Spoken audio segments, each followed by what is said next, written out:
prayer. That made me understand why Congresswoman Gifford, who was shot in the head, surprised everybody, especially her doctors, by the miraculous recovery she went through. So that made me aware that praying stimulates the subconscious and the superconscious, for the lack of word, God, and that powerful energy will heal you, because the future being the reincarnation of the thought. Thoughts are things that can alter the atomic structure of your body and get rid of a cancer. And that is my answer to you. Well, coming through that revelation, how did that affect your skills as far as reading as an astropsychologist and a magi since then? Well, I begin to work a little bit more on the supraconscious in time and space, and become much more perceptive and sensitive. For example, if I was to ask you to tell me what was whatever you're looking at, for example, the screen of your computer, if I was to ask you what was that screen 50 years ago, 100 years ago, then we're going to push it further down the line. If I was going to ask you what was the very city you lived in 1,000 or 2,000 years ago, you'd say nothing.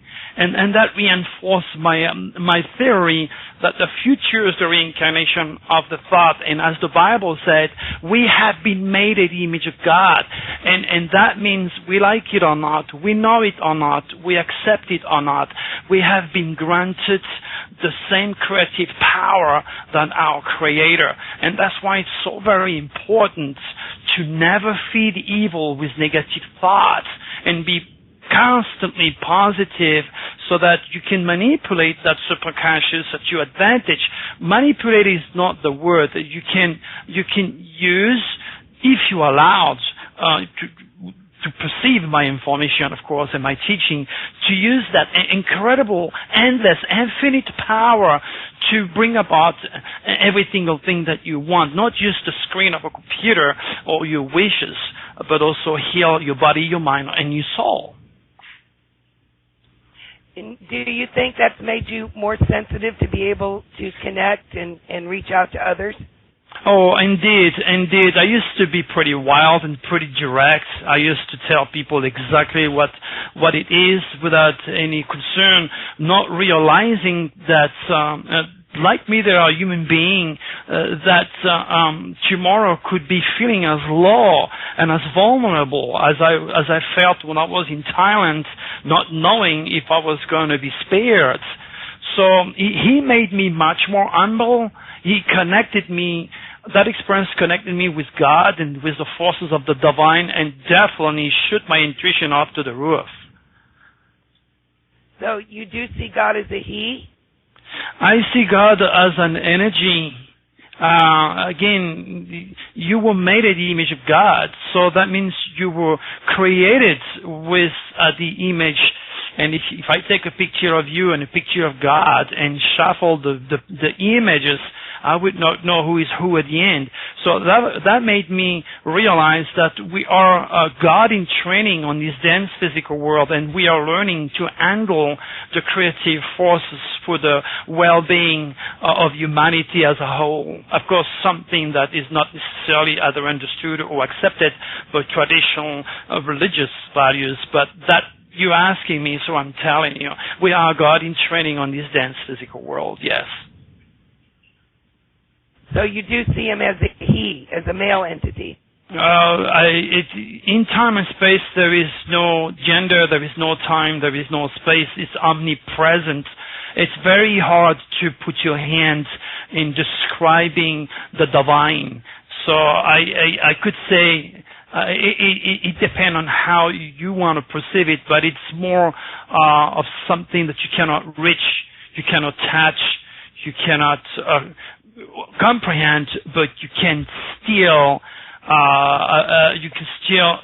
use at your advantage. That it's like a one consciousness. Yeah, if you allowed, if you raise your cosmic consciousness, if you raise your connection with God and the divine, and if you raise your connection with His tools, with this celestial design, then you will come to this appreciation, put it this way. No, I thank you for that. I wanted to clear it up only because, people often use he just as social conditioning. Of course. So I really didn't get, I didn't get the impression that that's really how you felt, so I wanted to clear that up in the interview. You bet, you bet. I know you state... Go ahead. I'm sorry, go ahead. No. This is a very interesting question that never been asked before, and you gave me an opportunity to really dig deeper inside of me, to confirm my connection with God and the divine, and that's wonderful.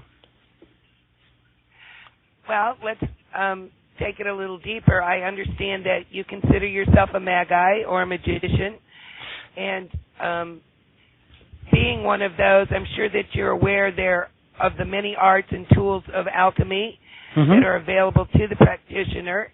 The people on the round table here were very aware of the collection of pictures that you have posted on your website, the crystal ball and some other items. So we were wondering, when you do your forecast, if you use any particular tools, and more specifically, do you scry? Is scrying one of the tools that you use to do your forecast? Okay, first of all, as far as the tools you've seen, the crystals and the pendulum and all the good stuff that I have in my healing room, these are used on the medical aspect of astropsychology, because certain parts of the body are controlled by certain sign, starting with Aries, which is the head, down to Taurus, the neck, Gemini, which is the lungs and the arms, and then Love, which is Leo, the heart, and then the food insecurity, which is Cancer, down to the elimination principle, which is Virgo and your intestines, and then, of course, the reproductive area, which is Scorpio, down to Pisces, which supports the body. Each part of this body vibrates at a certain speed that can be traced with a specific crystal, specific ways, and it's a study that I teach my students. So that it is. But as far as predictions are concerned, while I was born in the south of France, in Provence, like Nostradamus, I have nothing to do with the great prophet myself. I was just born under the same stars, and that may have, led me to study before his house was turned into a museum and look and then maybe take a few things personal from Nostradamus, and the curse is now with me, obviously. But in true reality, I have designed a software with the help of Alaran software that retraces the way of doing and reading astrology. Modern astrology is overloaded with mathematical jargon. In astrology is an art. The fact of the matter is Nostradamus, which happens to be the most respected visionary, the most respected accurate prophets of all time, didn't have a watch or a computer. He used symbolism, he used intuition, he used the sign, and this is what I did. I'm using that spiritual values, that side of the art, because astrology is an art, and I leave the mathematics to the software that is taking care of everything. But the software has nothing to do, basically, with the regular software. For example, if you look at any calendar right now, the planet Mercury is in its direct motions. While in my work, Mercury is still retrograde. And the fact of the matter is the launch of the shuttle today was rescheduled. And that tells you again that you have to look at the facts and not at the number. People tend to get lost in the codification of thought. They tend to get lost into the tree, missing the entire picture. So when I do predictions, I'm looking at my software. When I do a reading for a person, I'm looking at every single area knowing that, of course, the 12 sign of the zodiac represent the 12 months of the year, the 12 hours of the day, the 12 apostles, the 12 saints, the 12 jury, the 12 tribe of Israel. So there is that magical number 12 of the year, 2012, that comes into play.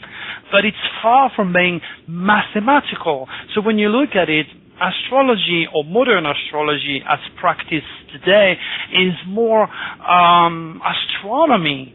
I remember when I taught at the American Association of Astrology a few times in Florida, I was amazed at all these people looking at a bunch of maps and numbers. I said, that's not astrology. I think Nostradamus would be going crazy if he was looking at those so-called famed astrologers teaching a bunch of people the ancient arts. So that's my perception. So again, when I do prediction, I am able, because of my UCI, my unique celestial identity, to locate the planets. Then from there, with my third eye, my perceptive gift, I managed to enter the archetypal realm of consciousness, so to speak, and I translate that into quatrains. I translate that into keywords and give very specific date for specific happenings that have proven so far to be quite accurate.